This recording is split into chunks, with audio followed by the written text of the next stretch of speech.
first Soviet atomic bomb test in northeastern Kazakhstan was in 1949. There followed a nearly further 500 nuclear tests over the next 40 years, many of them above ground, spreading nuclear fallout far wider than the test zone itself.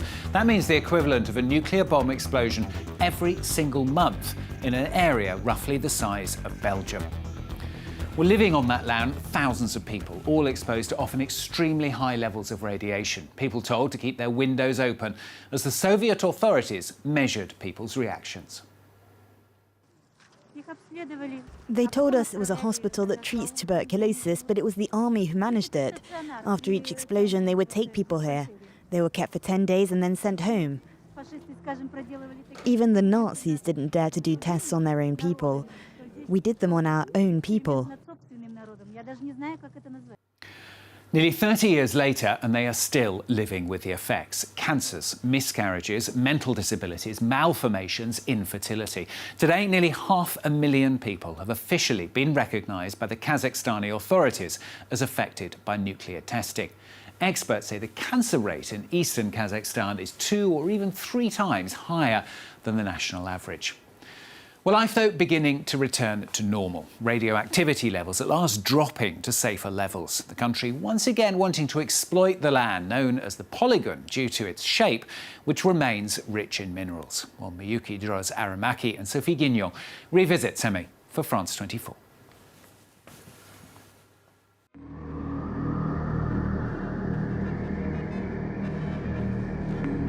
"30 years after the last nuclear tests were conducted here, Kazakhstan has not forgotten its victims. This is the country that launched the Global Day Against Nuclear Proliferation. Every 29th of August, even in the rain, thousands of people gather for a memorial at Semey, a large city in the northeast of the country. They've come to pay homage to their loved ones, the sick, the dead. NURKEN is a radiation victim and respected activist. Hello, how are you? Have a good day. Thank you. Thank you very much. We will start soon. Everything is ready to go. I'm ready. For this 28-year-old blogger, this is the most important day of the year. I love being in contact with people. I'm not afraid of the crowd. On the contrary, I love being surrounded by people.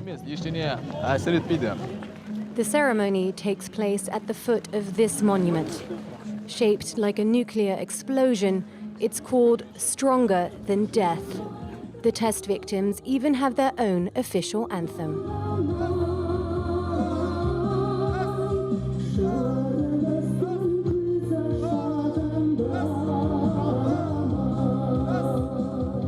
The mayor, officials, and, like every year, a Japanese scientist from the University of Hiroshima are in attendance.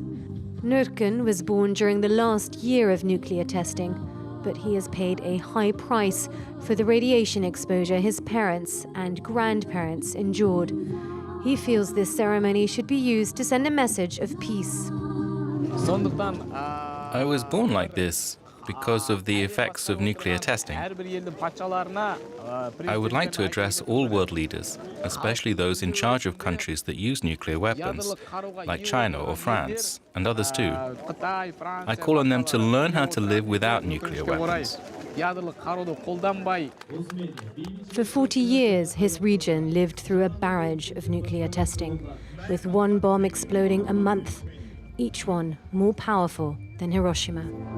Located just 100 kilometers from the test site, the city of Semey has a special hospital for victims of the nuclear tests. Authorities here estimate that more than 700,000 people have been exposed to nuclear radiation. As a result, the rate of cancer and cardiovascular disease is twice as high as in the rest of the country. Medical institutions even keep evidence of deformed stillborns. And the source of all this suffering is the nuclear arms race the USSR took part in during the Cold War. A scientist from Kazakhstan's Nuclear Research Center accompanies us to the former polygon test site, where the steppe stretches into the distance. I'm taking you to where the first nuclear bomb exploded on August the 29th, 1949. Overall, Soviet scientists conducted 456 nuclear tests in an area the size of the US state of New Jersey. Make sure you put your face mask on to properly protect your airways. We're entering a very contaminated area. We have to wear protective suits. In order to approach the epicenter of the first Soviet explosion, nicknamed First Lightning, strict security measures are in place. We join a team of researchers who crisscross the area to measure radioactivity. Over there, that's the epicenter of the explosion, the crater there. Gamma radiation is coming from this direction. If I put the meter on this side, the microsievert per hour level shows 1.3. Microsievert is a unit used to measure the effects of radiation on the human body. The harmful waves originate from the epicenter of the explosion. Here, the level goes up to 2 microsieverts. That's at least 20 times more than the levels of radioactivity normally found. Without protection, humans run the risk of developing cancer in just a few weeks. The main danger is touching or inhaling radioactive particles. Imagine even the slightest hole in this bag can contaminate not just us, but also the car and the laboratory. These samples will be taken to the nearby city of Kurchatov. It's been named after the founding father of the Soviet atomic bomb. Kurchatov was the secret city of the KGB. Until 1991, it didn't exist on any maps. For over 40 years, 20,000 scientists worked on and tested the USSR's nuclear program. Now the city has been partially abandoned, but Kazakhstan has taken advantage of the former Soviet laboratories and turned them into a radioactivity observation center. Soil samples from Polygon are analyzed here, and although time has passed, the radiation is still there. Radionuclides can be active for a century.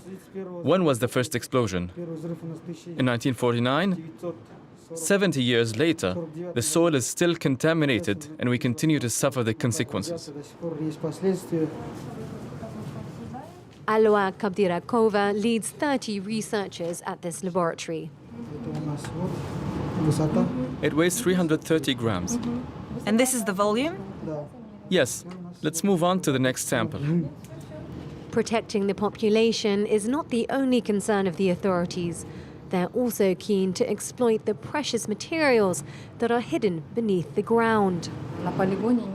There are numerous deposits in the polygon, and companies would like to extract gold, coal and many other minerals. Of course, it would be in the country's interest if these mines could be used again. These scientists are expected to complete their report in 2021. They hope to reopen a large part of the polygon to mining. But as we will see when we visit, despite the breathtaking landscape, the countryside here is toxic. This is the Atomic Lake, a 500-meter-wide artificial basin created by a nuclear bomb in 1965. It's the crater of one of the first underground explosions. We're accompanied by Amir, the scientist in charge of our security. Here, the power of the explosion was 140 kilotons. That's to say, 7 times more powerful than Hiroshima or Nagasaki. But in the polygon, there are no signs telling you which areas to avoid. In the distance, at the edge of the water, Amir spots a camp. Our guide gets out to warn these fishermen, who are completely unaware of any danger. Hello, I'm in charge of controlling radioactivity. Did you know that you're in a dangerous area? Are you aware of that?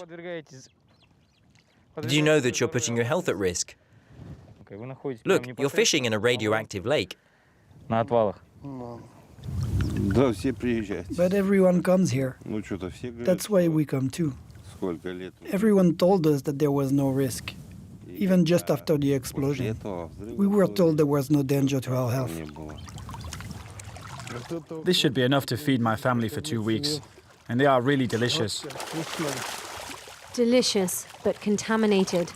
According to analysis by a French laboratory, the water contains a high concentration of radioactive particles. Besides, you have a teenager with you. You should really leave. Okay, we'll leave then. The ignorance of the risks among local fishermen is alarming. It's been the case for 70 years. The main victims of radiation are the poorly informed local population. The first villages are less than 80 kilometers from the nuclear test site. Znamenka, with 1,300 inhabitants and countless fields. Here, there are few families who haven't lost a loved one. Shirepkhan and Nazipa are no exception. This is my daughter who died. She's gone because of the polygon. Their daughter died of breast cancer, aged 33. Nazipa and her children have lived in the region since 1962 and saw the atomic explosions firsthand. Each time the authorities asked us to leave the house. In 1971, I had just given birth when there was a test. I took the children in my arms and we went outside. It was winter. We sat on a sledge for more than an hour, and that's where I saw the explosion. Like a black cloud, I saw its shape with my own eyes. Even her grandchildren, who never experienced the tests, suffer from serious health problems. I'm angry. My heart bleeds. All because of the Soviet polygon. Honestly, what more can I say?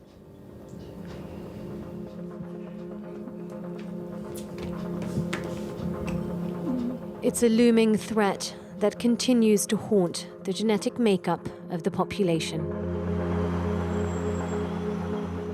Back to Semey, the big city near the polygon, where the fourth generation is now being born. It's impossible to know until when the harmful radiation will affect the children of this region, like NURKEN BEKTASOV, who goes through life in a wheelchair and always needs to be accompanied by a friend or his mother to push him. Just once, the government gave me an electric wheelchair, but it was much too big for me and in bad condition. The battery stopped all the time. A graduate with a degree in literature, NURKEN works as a Russian Kazakh translator. Hello. He found a job in this library. In addition to his salary, this young disabled man receives 140 euros a month. He can claim this state benefit thanks to this special document for radiation victims. This is his polygon card. This radiation card proves that we come from the region of the nuclear test site.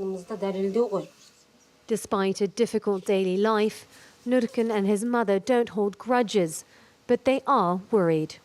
More and more babies are born sick. Yes, many of those born in Semey have health problems and are handicapped because of the polygon. I'm worried. Of course we're scared. We prefer to avoid thinking about it. For NURKEN and his family, it's impossible to move on. Yet the majority of Semey's population of 300,000 would like to look to the future. Today, the city has become a student town. Its medical university attracts young people from all parts of Kazakhstan and even from abroad. Students from the region would like to see an end to the clichés that stick to them. And you meet someone, he said, oh, you're from Semey, you have third leg or third arm, something like this, or where is your third eye, something like this. But It's not even funny. The most popular is, do you glow in the dark? The opinion of people must change because fortunately this will not last forever. The radioactivity decreases over time. Sooner or later, we will no longer have the reputation of being the city of polygon and radioactivity. We will be known as a modern city that's looking to the future. The first-year students head inside the Faculty of Medicine for the first time. Welcome to Semey Medical University. On behalf of all the faculty of our department, I sincerely want to thank you for choosing our school.